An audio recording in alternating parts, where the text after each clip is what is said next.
we've already studied the critical planet that represents your spouse, which is, if you're a woman, Jupiter is going to represent your man, and if you're a man, Venus is going to represent your wife or woman.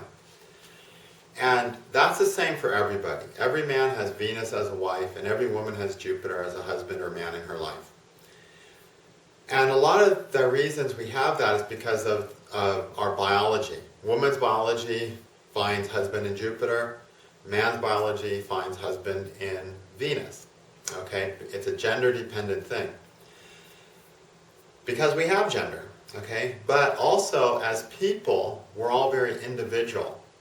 And so one person hopes for and seeks for and falls in love with a different quality in another person. So sure, all women fall in love with the quality of Jupiter in their husbands. And all men fall in love with the quality of Venus that they search for in a wife. But in addition to that, there's the individual thing that each person wants that's not gender dependent. That's dependent upon what they're seeking in a spouse, what experience their soul wants to experience with the spouse. And for that planet, we have to look at the Darakaraka. Darakaraka is spelled D-A-R-A-K-A-R-A-K-A. Darakaraka. Dara means wife. Okay, so Karaka means producer. It's the wife as a producer in your life, the same way Venus is. But this planet also, in a woman's chart, represents the husband. They just use the feminine term because in astrology, all the books are written as if it was written for a man who's reading it and a man who's getting a reading. So if it's a woman who's reading it or a woman who's getting the reading, we just change the gender thing. But so the Darakaraka is the planet that represents the husband or wife in your chart. And it's easy to find this planet. It's the planet that has the least degrees in its sign. So say you've got Venus at 1 degree of Aries, and then you've got Mars at 3 degrees of Gemini, and then Jupiter 8 degrees of Cancer. And you look at all the planets and what degree they're at in their sign. The planet with the least amount of degrees in its sign, that's the planet that represents your Darakaraka. That planet also represents your spouse. And it can be any planet: Sun, Moon, Mars, Mercury, Jupiter, Venus, or Saturn. It cannot be Rahu or Ketu. Some astrologers are of the opinion that you include Rahu and Ketu, or Rahu, in this consideration. Don't do that. Only from the 7 embodied planets. Okay? Sun through Saturn. The ones that actually have physical bodies. Because that's what your spouse is going to be. They're going to be a physical, intelligent, conscious thing. And so we need a physical, intelligent, conscious planet to represent them. So, that planet can be one of many. And the condition of that planet determines the other 50% of what you're getting or not getting from your spouse. You want to get the quality of that planet from your spouse, whatever it may be. Okay? And your spouse will know that have that planet as a critical part of their makeup, as a big part of their makeup. It's a significant part of their personality. So if it comes out your Darakaraka as the sun, well then your spouse is going to have a significant or powerful or strong sun somehow. Okay?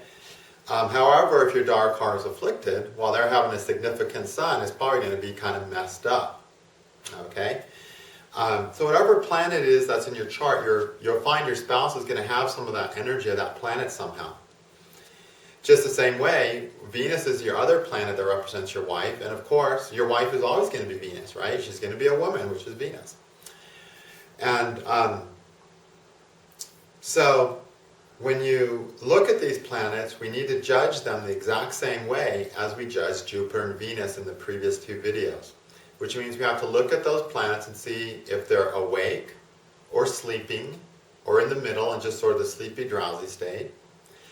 And then we need to see if the planet's influenced by friends or enemies. Friends will help it make it a better partner. Enemies will hurt it and make it a worse partner. Okay? Now, and again, you want to check this in the Saptamsha, the 7th Varga, and the Navamsha, the 9th Varga, most significantly. Check it in the Rashi too, but it's not as important there. Okay? So I'm going to quickly go through each of these planets of what it can possibly be. I'm not going to spend a lot of time explaining the effects of every planet as a friend and enemy on every other planet, because it'll just take me 8 hours to do that. If you want to know that, I have a great course called Interpreting Avashtas, where I talk in detail about the influence of every planet to every planet based on the system of Logitati Avashtas, which is what we're talking about here. Okay? But I will tell you which ones are the good and bad. And we want to judge these exactly the same way as before. If the planet's awake, give 60 points to it if it's awake in the Navamsha or in the Saptamsha. If it is sleeping, subtract 60 points from it in the Rashi or the Navamsha or the Saptamsha. If it's in neither of those, it's in the in-between sleepy state, give it 30 points. Okay? Then conjunctions of friends to that planet, give it 60 points. Conjunctions of Jupiter always counts as a friend, give that 60 points. If it's conjunct the Sun or Saturn, always subtract 60 points, no matter if the Sun or Saturn's a friend or enemy. And then find out the aspects in your little aspects table out from my chart calculator at vaulttotheheavens.com. And look at the strength of the aspects of friends and the strength of the aspects of enemies and weigh all that together to see how good your planet is. Okay? Alright, so the Sun. If the Sun is your Darakaraka, you're going to want solar qualities in a person. You want a person that has status, that has qualities of leadership, that can offer stability in your life, and steadfastness, which are qualities of the Sun. And also someone who's intelligent and very capable, which are qualities of the Sun. You know, someone who's fit to rule. You're going to want that if your Sun is your Darakaraka. The degree which you get that, or with which you're frustrated with that, is going to be determined by the influences to the Sun. So, the Sun has Moon and Mars as his friends. So Moon and Mars joining or aspecting the friend Sun will make him better and give you a better spouse if your Sun is your Darakaraka. Okay? Venus and Saturn are an enemy to the Sun. If Venus and Saturn join your Sun or aspect your Sun, then you have a lesser spouse. Okay? Your spouse will be more frustrating to you. Okay? Then Jupiter is a friend of the Sun too. If it's joining or aspecting, add the value of Jupiter. Okay? Mercury is a neutral to the Sun, so you don't need to count Mercury. So you want the Sun influenced by Mars, Moon, and Jupiter, its friends. You don't want it influenced by Mercury and Saturn, its enemies. And check those influences only in the Rashi chart. In the Varga charts, in the Saptamsha and the Navamsha, we have to look at those charts just like we did for Jupiter and Venus. Well, Sun's signs where he's awake, where he gets 60 points, are his own sign Leo, and then his exaltation Aries. That'll get you 60 points. That's where you want your Sun to be, ideally, if it's your Darakaraka, in the Saptamsha and the Navamsha. He's sleeping in the signs of his natural enemies and debilitation, which are Libra, his debilitation, Taurus, his natural enemy sign of Venus, Aquarius, his natural enemy sign of Saturn, and Capricorn. In all the other signs, that's going to be minus 60. In all the other signs, he's decent, he's not awesome, but he's good enough, and he gets 30 points. Okay? What you want to avoid is the Sun in Libra, Taurus, Aquarius, Capricorn, in the Saptamsha and the Navamsha, in which case you'll be frustrated with your spouse's ability to provide that solar strength that you're seeking in your partner. Okay? Next planet is Moon. Moon's the easiest planet to analyze in accordance with Logitati Avashtas because the Moon is remarkable in that it has no enemies. Okay? Has no enemies. So he can never be sleeping in an enemy sign. The Moon will be sleeping in Scorpio, in the first 3 degrees of Scorpio, which is the debilitation part of Scorpio. If the Moon's in the first 3 of Scorpio in your Saptamsha or your Navamsha, then consider him sleeping and give him minus 60 points. Otherwise, he's either going to be a good solid 30 points in a sleepy sign, in an average sign, or he's going to be at 60 points in owner exaltation. Of course, his own sign is Cancer, and his exaltation is going to be Taurus. And include his mula tricona, which is the remainder of Taurus too. So the moon in Cancer and Taurus gives 60. In 0 to 3 of Scorpio gives minus 60. And all other signs, the moon gets 30 points. So if your Darakaraka is the moon, right away your chances of having that lunar part are fulfilled. It's a lucky thing in that respect to get that, because the moon is more easily fulfilled than anything else. However, on the other side, if it's not fulfilled, it's more painful than having any other Daraka. Because the moon is so needy and so lovesick and so sensitive that when it really wants that sensitivity and comfort with a person, and then it finds it getting hurt, it hurts more. It's because of the nature of the moon of being so sensitive. So, the moon, while having no enemies, can still suffer. Okay?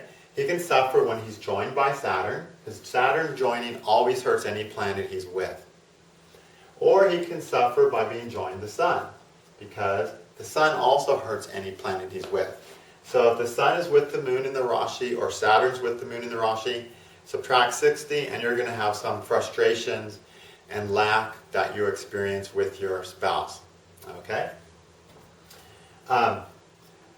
Now, what is Moon's friends? Well, the Moon, surprisingly, only has one friend, and that's Mercury. So Mercury joining or aspecting the Moon will boost your Darakaraka Moon and make you have a spouse that you are able to enjoy more. Okay? And of course, what is the Moon seeking? We talked about the Sun. It wants stability, intelligence, power, steadfastness in its spouse. Well, the Moon wants comfort. Moon's a planet of what our conditioned consciousness, what we're innately familiar and comfortable with. The Moon's seeking someone to be really comfortable with. And that's an important quality for a person to find in another person if their Moon is their Darakaraka. Of course, if the Moon happens to be with Saturn and Sun and starred by those planets, and not in any good dignities to make up for that in the Saptamsha and the Navamsha, then a person may well be with a spouse that they're constantly discomfortable with because of their moon's afflicted. They can't be comfortable with them even though they're seeking that. And again, people who've got the moon as Darakaraka are going to tend to attract people with significant moons somehow. Or if you're a woman, you're going to attract a man who's very sensitive and gentle, very lunar or feminine. And as a man, you'll tend to have a very, very feminine spouse. Okay? And again, the degree of fulfillment you're going to get, that spouse is going to be able to be productive and provide the comfort that you're searching with the moon, depends on the planet's influence and its natural dignities, as we've talked about. Okay? Mars. If Mars is your Darakaraka, you're going to attract and be inclined to someone who's logical, adventurous, strong-willed, and capable of getting any job done that they're assigned. So you're going to want a spouse that can be told what to do and they'll accomplish it at a very high level. Mars is the general. He's the one who does the big things in the world, but he does so at the direction of the king. So he's not necessarily the leader who comes up with all the ideas, but he's the one that's told this needs to be done and you're the best guy for the job. And then Mars goes and do it. So a man with that type of quality, or a woman with that type of quality, if Mars is there. Someone who can always fix things, who can fix problems and solve problems, will be someone you'll be drawn to if you have Mars as your Darakaraka. And of course, the person you're drawn to will have a significant Mars somehow. Otherwise, you wouldn't be drawn to them in the first place. Mars has friends. He has the moon as his friend, and Sun as his friend, and Jupiter as his friend. Lots of friends. So, if the moon or Jupiter conjunct or aspect Mars, it improves the quality of spouse you're going to get. Okay? If, however, the Sun conjuncts, it'll hurt Mars. Subtract 60 points. Okay? But the Sun aspecting Mars will boost Mars, in which case you can add the aspectual value as calculated in the chart calculator. Okay? Now, Mars has one enemy, and that's Mercury. Mercury joining or aspecting Mars will hurt Mars. Okay? So then your spouse will be able to deliver less than your desire. Venus is a neutral, so we don't have to consider Venus for Mars. Saturn's also neutral to Mars, but it's still Saturn, and Saturn also always stars the planet he's with, even someone he's not an enemy to. So if he's with Mars, your Mars is going to suffer, and you're going to have a lot of frustration with your spouse, and you want to subtract 60 points. Okay? Or your spouse, a better way of saying that, will be a frustrated person, and as a result, you won't be as happy with them. It's frustrated instead of logical, impatient instead of figuring out the problems, things like that. Okay? Next planet is Mercury. If Mercury is your Darakaraka, then one of the huge important things for you in your partnership is going to be friendship, which is Mercury, communication, and sharing mutually interesting things. Okay? And then also the desire to do new and interesting things and fulfill one's curiosity with the partner. If Mercury is your Darakaraka. And it's a nice planet because Mercury is a friendly planet, and having a good friendship with your spouse is a nice thing. So if Moon or Mercury's great friend is Venus. Venus is going to help Mercury, okay, by conjunction or aspect. That's what really boosts Mercury. That's the best thing for Mercury. Saturn's a neutral, so he's not going to help Mercury via aspect, but if he's conjunct Mercury, he'll hurt it, and your spouse will be more cranky and less friendly. The Moon is the big enemy of Mercury. If the Moon joins or aspects Mercury, then there'll be emotional imbalances in your friendly relationship. It won't be a fair relationship. And as a result, it'll become a frustrating relationship. So you don't want the Moon joining or aspecting Mercury. Jupiter's a neutral to Mercury, but as Jupiter, he's going to boost Mercury if he conjuncts it and open up your friendship to greater possibilities and make it more interesting and more fun and more enjoyable. So that's fine there, okay? Then if, what else? Okay, Mars is a neutral to Mercury, so he won't do anything. Sun is a friend of Mercury, believe it or not, but the Sun will never really aspect Mercury because Mercury doesn't get far enough away to be aspected. And the Sun will very often conjunct Mercury, and that's not good for Mercury. That'll frustrate and agitate Mercury and cause, it'll cause the inability to communicate effectively somehow, and as a result, desires and will not be fulfilled properly, and imbalances will creep into your friendships and relationship with that person. So not ideal to have the Sun conjunct Mercury. Okay? Jupiter we've already talked about. If Jupiter's your Darakaraka, you'll be seeking Jupiter things in that partner, which we've talked about extensively in the Jupiter. So I'm not going to talk about that and analyze that fully. Now if you're a woman and Jupiter of course is your natural spouse, like it is for all women, then it also becomes your Darakaraka for you specifically. Well then everything we said about Jupiter just applies twofold. And hopefully it'll be good because you don't have a backup planet. Okay? Venus, we talked about Venus extensively in the Venus class. No need to talk more about it. Again, if you're a man and Venus is also your Darakaraka, your whole relationship is invested in that one singular planet, so hopefully it'll be good.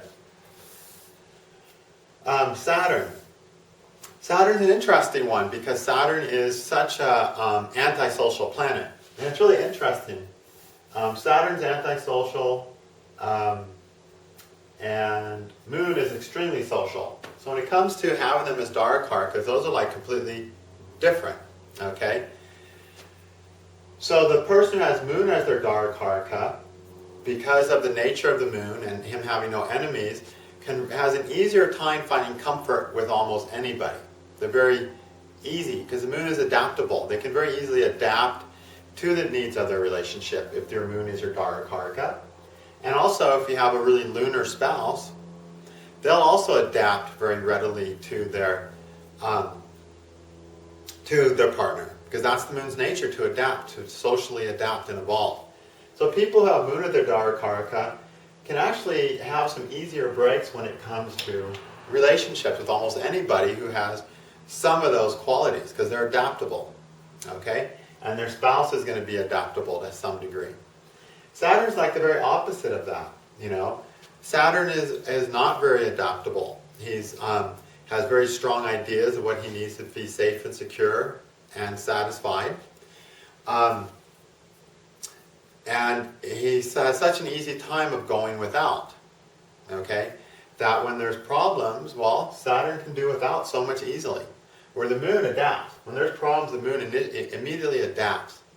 When there's problems, it goes, well, then I just really don't need it. Okay, I don't need this shit, is what Saturn says.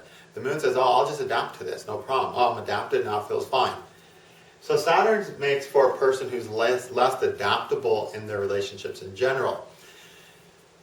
But that's not a bad thing because, you know, it helps them know what they want and stick to it and be firm in it and make the choice of it's better not to have it, what's going to really work for me, than to have something that really doesn't work for me. Okay? And that's a great way to look at relationships. I think more people need to see relationships that way, that if it's not really what's going to work for me, maybe I should stay away. Okay?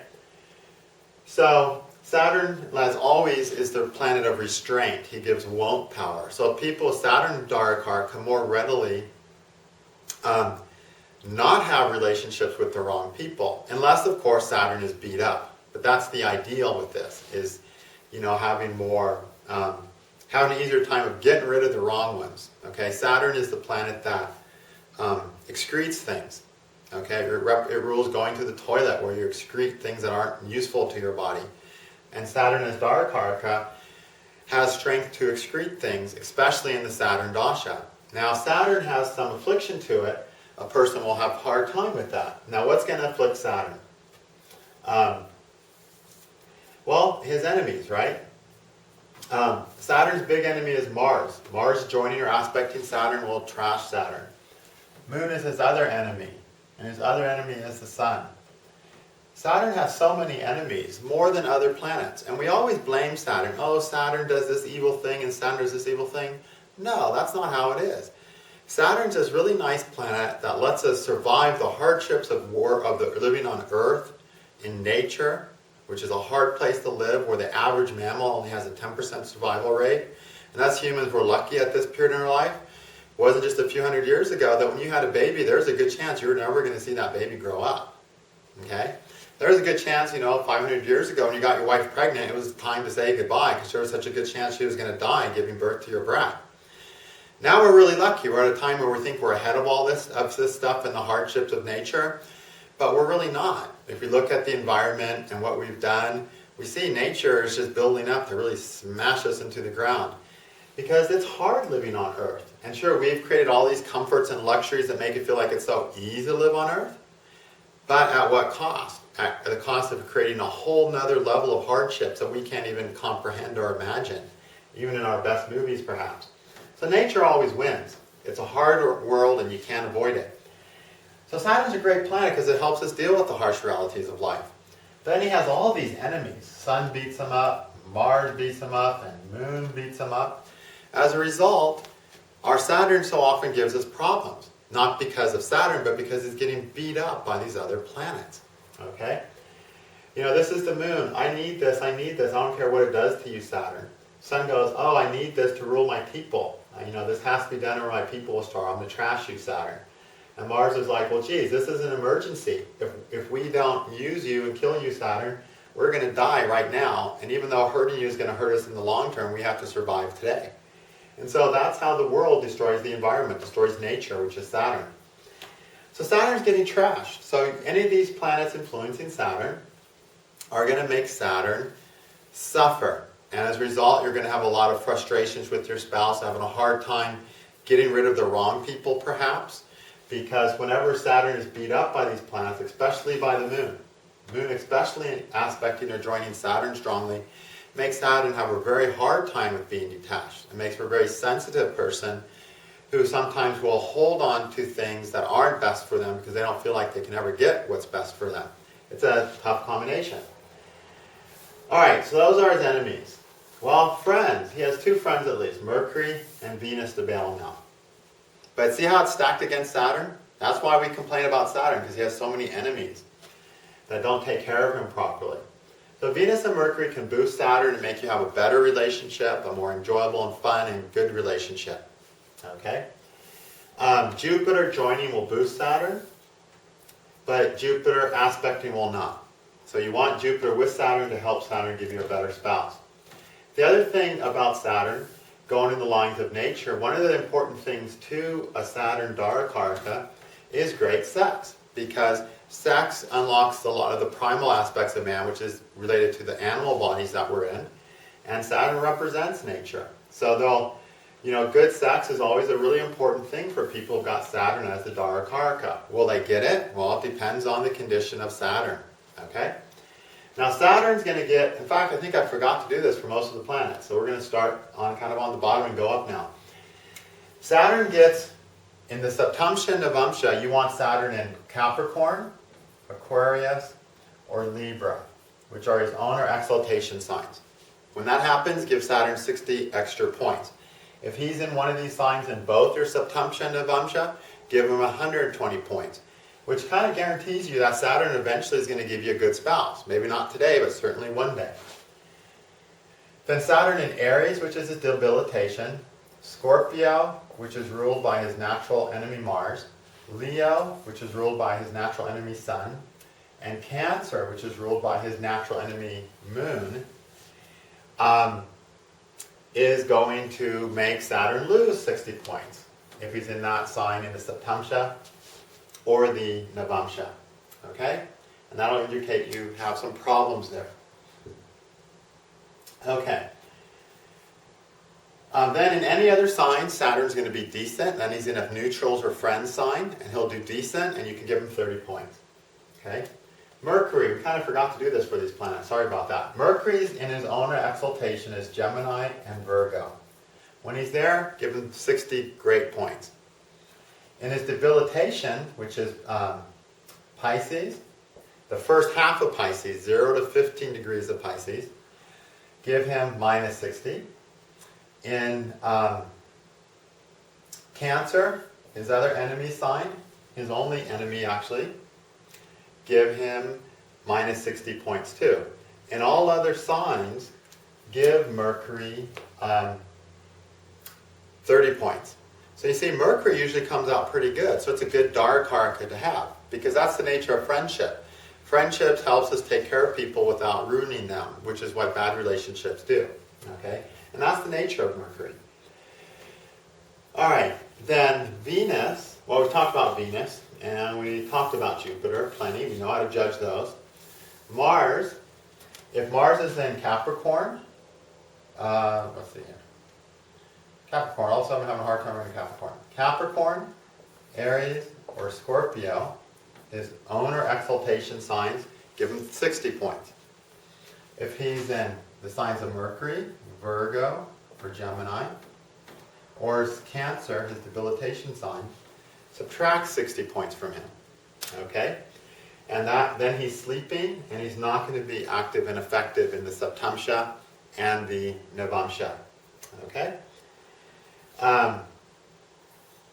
We talked about the sun's dignities. The moon. We talked about the moon's dignities. Okay, good. So Mars, Mercury, Saturn are the ones I skipped. So look at those signs that they're in the Rashi and Navamsha, or Saptamsha and Navamsha. And the Rashi, but the Rashi is not that important. And remember, if your planet as the Darakaraka is awake in your Saptamsha, it helps you fulfill your desires with the person. It helps you enjoy the person and helps you be co-creative with the person. If your Darakaraka is in good dignity and a good sign in your Navamsha, it helps you find mutual long-term purpose with the person. It helps that person set you firmly on the path and direction that your life is taking you, so you feel more anchored and happy there. If the Darakaraka is good in the Rashi chart, then that person in general is a boost to where you're going as an individual, and is a nice thing too, but not critical. Critical is Saptamsha and Navamsha, just as we talked about in the Jupiter and Venus classes. Now, there's a lot of interpretation that can go on with this. You can say, well, sure, Saturn's my Darakaraka and it's aspected by Moon. And that's going to make Saturn have a hard time with your spouse. But it'll be a different type of hard time if it's moon versus sun, or if it's Mars versus sun. And that is an interesting thing, but like I said, I don't have time to cover all that now. That you can all get covered in my Interpreting Avashta's course. So keep that in mind. And of course, if you use your brain and understand the principles that I've taught, and you know about the planets, you'll be able to arrive at the correct conclusions of how one planet is beating another one up or helping another. Okay?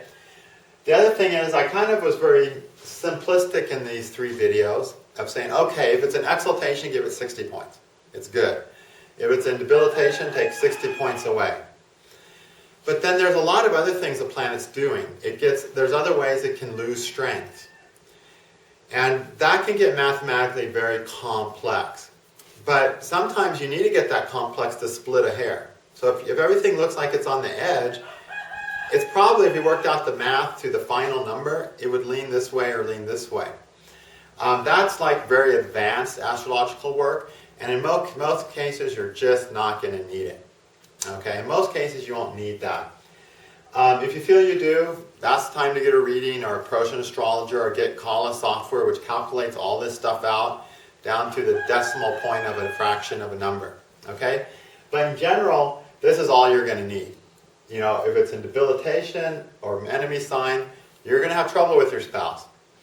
If it's in exaltation or own sign, you're going to get some really lucky things from your spouse. Okay, that's the foundation in the Saptamsha and the Vamsha. And then modify that in accordance with the aspects and conjunctions you find in the Rashi chart. And then you're going to have, between looking at Jupiter if you're a woman, and Venus if you're a man, and then looking at your Darakaraka, you're going to have a really good idea of what you can realistically expect your partner to deliver in your life. Okay? Lots of times it's not going to be what you want, because that's just how life is. Now the way this works though, with this whole enemy thing and friend thing, well, when we have an enemy influencing another planet, that's not necessarily a bad thing. What it means is, you've got 2 parts of you. You've got the Sun and Saturn. Okay? The Sun wants to lead and protect and fulfill the responsibility it has due to its nature. Okay? If you're the capable person in a situation, it becomes your solar responsibility to take care of it, to be the ruler, the king, the leader, or the king at that moment. Saturn wants simplicity. Those are completely different things, right? Being the leader, talk about unsimplistic. Saturn wants simplicity, quietness, solitude. Okay? And he wants time to relax and rest. Because life is hard enough that you don't need to go look for trouble. That's Saturn's attitude. Okay?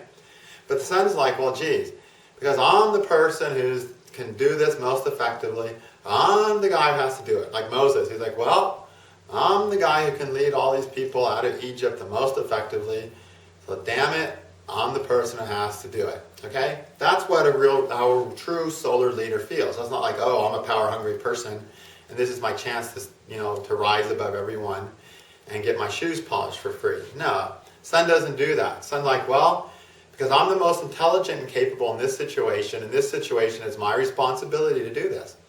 Those are completely different, opposite human needs.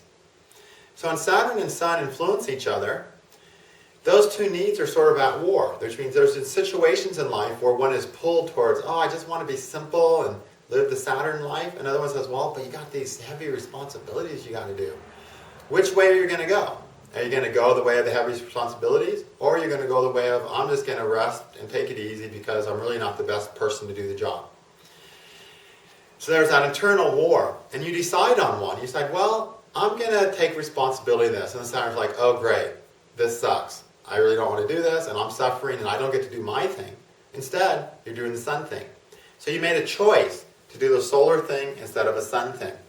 That's how these interactions of the planets work. If you have enemies influencing your spouse planet, it's because you make a choice to emphasize those other planets at the expense of your spouse planet. And as long as you make that choice to emphasize the enemy planets, you're not going to have great happiness with your spouse, okay, in your relationship.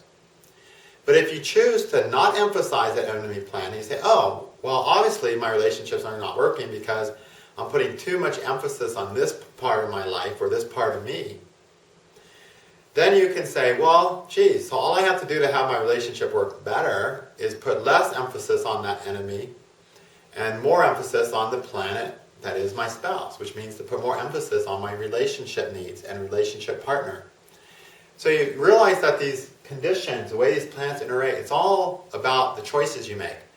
And you're inclined to make a certain choice because that's the choice your chart is indicating. But why does it indicate that? Because when it comes down to it, that choice is more important to you. If your Darakaraka is afflicted, if your Venus is starved with these principles, or your Jupiter, there's a good chance you're making the choice to not have the best relationship possible for you because you would prefer doing these other things instead. Because that's how life is. It's about choices. And there's some planets are friends, some are enemies. Like the Saturn sun, Saturn has so many enemies. Saturn wants to preserve and enjoy the simplicity of nature. Mars goes, geez, we're going to freeze to death. We better chop some trees down so we don't die. So now there's a war. Saturn's like, no, let's just leave the forest alone. And Mars is like, yeah, that'd be nice, but if we don't cut the forest down and build houses and burn the rest of it down to keep us warm all winter, we're going to die. And so that's a choice. Do we let the forest survive, or do we let us survive? Well, everyone's going to go with Mars, right? Cut the forest down, build a house, and burn the rest to keep us warm all winter. Okay? And that's how planets work that are enemies. Okay, so Mars, when he's aspecting Saturn, and Saturn's your Darakaraka, you're like, yeah, I can have this nice, simple, solid, secure life with my partner. Or Mars is over here saying, or you can have a life of utter independence where you're not beholden to anybody. Mars is like, ooh, that sounds pretty good. And Saturn's like, but I want this. Well, you only can have one. Or you can have a half-assed one, which means you have a relationship where you are really independent, so the relationship suffers, but you still kind of have it. And that's what usually happens. People will pick the mixed thing. And that's why we're so unhappy with life, because we never get one thing fully. Mars doesn't get the full independence, and Saturn doesn't get the full simplicity of just a solid, simple relationship that it wants. Okay? It's important to understand that we need to make choices. The worst thing is being in the middle ground. I want independence and I want to be with you, and I'm kind of going to do both, which means I'm not going to have either. And so much of people's lives is in that situation. I want both, and because I can't have both, I'm going to have neither, so I have no fulfillment. It's more important to say, which one will I take? I'll take this one, I'm not going to look back on the other one. I'm just going to take this and be good at this thing. I'm going to have this total thing. And it's easier when life is that way, when we can make a commitment to one thing that's stronger and leave the enemy behind.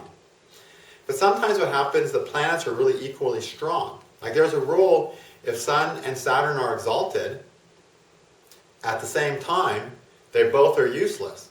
Why? Because when the Sun's in Aries and Saturn's in Libra, they're opposite each other. Because they're opposite each other, they're aspecting each other really strong. They're enemies to each other, so they're each holding each other back. And since they're both exalted, they're both really strong enemies. So that's like two super strong guys doing a tug-of-war who hate each other. Nobody gets anywhere, right? It's better if Sun and Saturn are aspecting that, say, Saturn is weak and the Sun is strong. So then what you do is you get rid of Saturn, you say, see you later, Saturn, and you miss Saturn, but you go on with the Sun and you still accomplish something great. It's the same with your spouse. It's the choices that you're making or not making that are determining how happy you are with your relationship. If you've got enemies influencing your spouse planet, whether Jupiter, Venus, or the Darakaraka, then you have some really serious thinking to do about what choices you're willing to make for your relationship. Are you really willing to make the choices that require a good relationship or not? If you are, do it and have the good relationship and don't look back. If you're not willing to make the choices to have a good relationship, make the other choices and don't look back at love. Or what you can do is stay in the middle and have a half-assed relationship where you're 1 foot in and 1 foot out.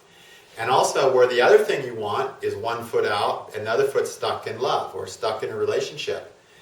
And then what happens? You don't have any fulfillment. In the Holy Science, Sri Yukteswar talks about how the universe is created, how we create the universe through the 5 senses and the 5 elements through Sankhya Yoga philosophy, and how the original plan was for us to come to Earth and to experience things, to have a desire, pursue that desire, fulfill that desire. And when the desire is fulfilled, the heart becomes at peace. And the heart being at peace, the soul naturally goes back to God. Okay? It's like a vacation, you know? But instead, what happens is we come down here, we have so many desires. And so instead of focusing on one thing and doing one thing great, upon which we'll have a peaceful heart, upon which the heart will be truly peaceful, and the soul will be at ease, we haphazardly, or half-assed, in a half-assed fashion, attempt to do so many things that we never do any one thing great. And as a result, the heart never has the peace of doing something truly successfully. And so the soul gets mired down in a disrupted heart, and then takes lifetimes and lifetimes and lifetimes to ascend to God. Okay? So these avashtas that we're using, these are the Logitati avashtas, they're all about these choices. We're either solidly making, we're willing to make the sacrifices, we're doing this one thing because accomplishing this one thing will give us the peace that we're seeking, or are we trying to do everything in a half-assed way, 1 foot over here and 1 foot over here, and doing the splits and getting ripped in half and not really getting any fulfillment? That's the main problem people have when they have problems in their life. It's because they're not focused with enough devotion and intensity on one thing, the most important thing in their life. That's the only thing you should be focused on. Forget the rest. If you want that to be love, see the enemy planets that are getting in the way of your Darakaraka, Jupiter if you're a woman, and Venus if you're a man. See those enemies and kick their asses out of your life and focus on your love life. Okay? And don't let those enemy qualities and desires and needs interfere. Okay? Because as long as they are, you won't be fully fulfilled. The sun, we've seen, is so often a disruptor to relationships. He's an enemy of Venus. Okay? Sun's sort of an enemy to lots of planets. You know, he hurts all the planets he's with. So if your sun is beating up your relationship planets, it shows a big part of you doesn't want to be in a full partnership. Because the king is not about partnership. The king's like, this is what I got to do, and this is what's going to be done. Partnership goes, this is what our partnership needs to be done. And the king's like, wait a minute, but this is what I have to do. If your relationship planets are hurt by the sun, by being aspected by the sun, and the sun's an enemy, or joined by the sun, it just shows you have a great desire to not have to be influenced by the decisions of a relationship. You want to be the king and do your own thing at the right time for the great thing you hope to do. So if you want to have the best relationship, you have to consciously sacrifice that desire of the sun. And so it is with all the planets. Okay? So there's a lot to be learned from this technique. But, understand if you're not happy with your love life, because your planet's in bad whatever, it's because of your choices that you're making as a complete person. Part of you wants love, but what's the rest of you doing that's not ensuring that love? Figure that out and do that, and love will happen right away.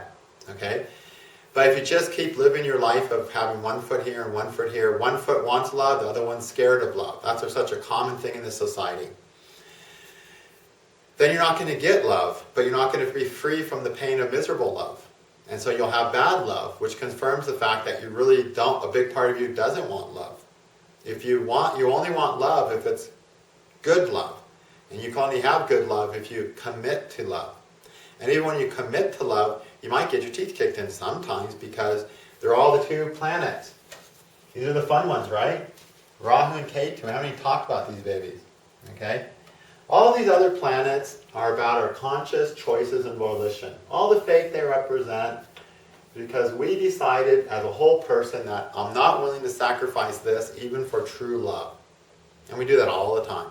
Okay? But then there's Rahu and Ketu. And they represent the karmic tricks, the lifetimes of karma that's manifested to train and teach your consciousness something that it really doesn't want to learn. And they will conspire to create the few truly fated events. Okay? And that does happen sometimes. It sometimes happens in love, maybe not in love, maybe it's your business in chart, maybe it's with your children in chart. But they always do something where no matter the choices you make, fate is going to take over and screw you. That's Rahu and Ketu. Okay? But 90% of what's happening is the result of the choices we make to do something or to not do something. To do it because all of our choices that go in that direction, or to not do it because there's a lot of enemy planets pulling us to do something else. So we can't do this thing. It's this or this. It's a matter of choice, and we can choose that. And we can work with that. But if Rahu and Ketu get involved, there's a whole element of powers above and beyond your freedom, your choice power to choose. You might choose everything right, look it over a million times, like, buying the house as a really simple example. You make the best investment, you get the best insurance, you get the best possible loan, and you get this great house in Kansas. And what happens? A week after you buy a house, they have an earthquake in Kansas that ruins your home. And the insurance companies don't even have earthquake insurance there because they never, ever, ever have earthquakes in Kansas. But a week after you bought your house there, it gets flattened by an earthquake. That's the kind of fate that Rahu and Ketu throw in. But that's really just it's like a small part of the fate that happens. The rest is about your free choices. So in your relationships, if you're not happy in your love, it's because of your choice. And it's not always a choice that you're acknowledging. A lot of our choices are subconscious. And that's why therapy helps. To see, I'm actually choosing to fall in love with people who won't love me, because that way I don't have to confront the fact that I think I'm unlovable. And I don't want to confront that fact that I may be unlovable. So I'm going to attract people who are useless. And then I can just dish them off and say I didn't need them anyway. So those are the weird things our brain does. But that's still a choice. The choice of not confronting our deepest fears that are required to be confronted to have a good relationship is a choice to hold on to our fears and not have true love. It's a choice. That's a choice. So keep that in mind. If your chart looks scary, you need to get more into your chart. You need to get the therapy you need to do. You need to get the understanding you need to do to make the choices that are going to get you what you want. And you understand then, do I really want this choice? Once you see what it's going to cost. When you see people with a great relationship and a great family, they paid a high price for that. They made tons of sacrifices in other areas of your life. Are you willing to make similar sacrifices? If not, be happy with your trash spouse planets and go on and do the great other things that life is begging you to do. Okay? All right, that's enough on that. I could go all day, but you're going to probably fall asleep by now. All right, thank you.